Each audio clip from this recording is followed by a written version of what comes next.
Data science का craze यहाँ से आया कि एक्चुअली चीजें बहुत ज्यादा इवॉल्व हो रही थी ना आर्टिफिशियल इंटेलिजेंस में। तो मुझे पता था कि चीजें हो कैसे रही है, बट एक्चुअली बोलते ना टेक्निकल टर्म्स में नहीं मालूम था कि यहाँ पे क्या लग रहा है, क्या यूज होता होगा।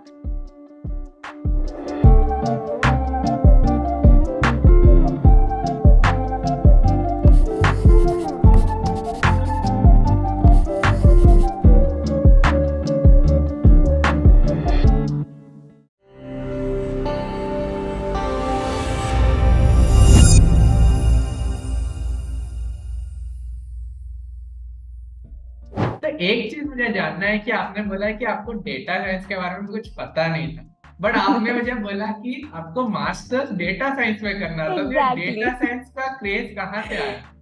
डेटा साइंस का क्रेज यहाँ से आया कि एक्चुअली चीजें बहुत ज्यादा इवॉल्व हो रही थी ना आर्टिफिशियल इंटेलिजेंस में।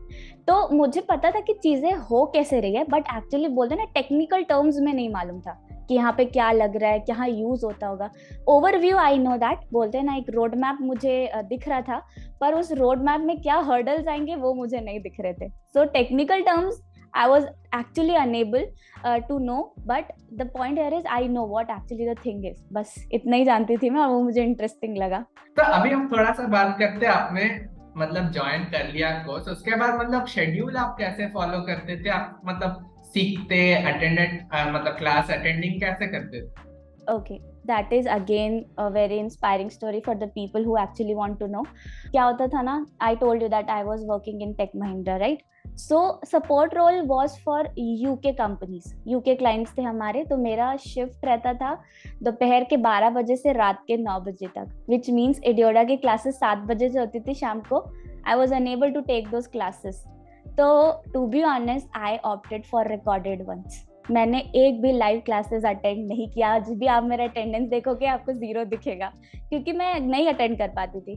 पर वो रिकॉर्डेड क्लासेस ने मेरा बहुत ज्यादा हेल्प किया है। प्लस सैटरडे संडे को जब भी डाउट सेशन में मैं क्वेश्चंस उनसे पूछती थी तो मुझे तुरंत रिप्लाई आता था। वही डाउट रिकॉर्डेड सेशन के बेसिस पे मैंने अपने सारे प्रोजेक्ट्स बनाए, सारी चीजें की, मशीन लर्निंग भी सीखा। But everything was recorded. मैंने एक भी लाइव सेशन नहीं लिया क्योंकि I was unable to take that. तो टीचिंग प्रोसीजर इतना बेटर था कि मुझे रिकॉर्डेड चीजों में भी समझ में आ जाता था बहुत अच्छे से। ओके। एंड लाइक बहुत लोगों का क्वेश्चन रहता है कि हम काम कर रहे हैं कहीं, कैसे मैनेज करेंगे पढ़ाई करना और काम? तो आप कैसे मैनेज कर रहे थे दो दो चीज? ओके, सो पता है, जैसे ही मुझे पता चलता था कि टॉपिक क्या होने वाला है, सबसे पहले मैं एक चीज लिख देती थी कि जैसे हमारा कोर्स जैसे ही आता था कि आज के दिन आपकी पाइथन की क्लास है, तो मैं हमेशा रीड करती थी कि क्या टॉपिक्स कवर किया जा रहा है आज। ठीक है, then I keep that and write that in my notebook. 9 बजे मैं ऑफिस से आती थी, खाना खाते खाते मैं थोड़ा बहुत देख पाती थी, नहीं देख पाती थी, I was exhausted, right? I follow sleep.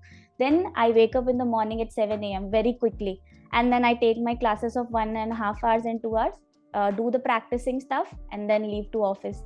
So my thing here is that कि सिर्फ उतना ही 2-2.5 घंटे में मैं सुबह के चीज़ें नहीं कर रही थी। मैं जब मैं कैब में भी रहती थी तो मैं तब भी क्लासेस करने की कोशिश करती थी। रिटर्न जर्नी में भी मैं क्लासेस करने की कोशिश करती थी। जितना टाइम मेंटेन कर पाऊँ, मैं कंज्यूम कर पाऊँ, बच सकता है, सब मैं यूज कर लेती थी। Full utilization of the time, ताकि मैं प्रैक्टिस कर सकूँ। तो अगर मैं अभी पूछूं, in summary, top three things that you liked about the program journey at एडियोडा, वो क्या हो? First the thing is that the program management. बोलना चाहिए ना कि इतना एक्यूरेट था सब कुछ। अगर बोला है आज ये चीज होगी तो कभी डिच नहीं करते थे। ये इस टाइम पे शेड्यूल हो रहा है, आपको सुबह तक रिकॉर्डेड अपलोडेड रहती थी एप्स में। आपको पूरा स्टडी मटेरियल मिल जाता था। कभी भी ऐसा नहीं होता था कि मुझे सपोर्ट को मैसेज करना पड़े कि आज की रिकॉर्डिंग अपलोड नहीं हुआ है, स्टडी मटेरियल अवेलेबल नहीं है। सो प्रिसाइज और एक्यूरेट था, बहुत डिसिप्लिन्ड वे था, इसलिए मुझे बहुत मजा आता था पढ़ने में, क्योंकि कभी गैप नहीं हुआ मेरे में। Second is faculties were so amazing, they were so friendly. Teaching ऐसा कभी लगा नहीं कि पढ़ा रहे हैं, ऐसा लगता है कोई कलीग ही आपको आपका सिखा रहा है। So my faculty was Mohit sir for Python. I still remember that 25 or 30 days we learn Python. मेरे को आज भी I am right now doing coding in Python. I told you before that I hate coding, right?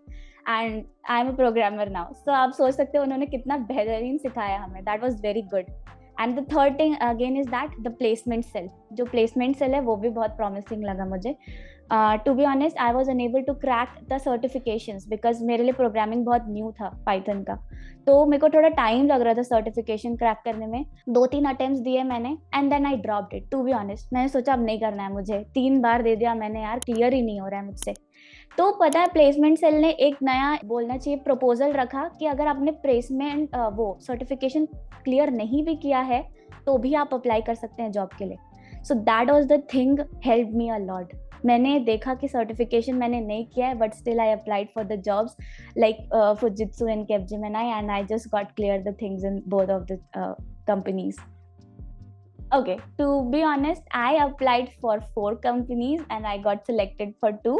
उसके आगे मुझे कोशिश करने की जरूरत भी नहीं पड़ी. एंड बोलना चाहिए कभी ऐसा नहीं हुआ कि डिच हो रहे हैं हम. मेरे को फील नहीं हुआ कि कोई डिचिंग पार्ट चल रहा है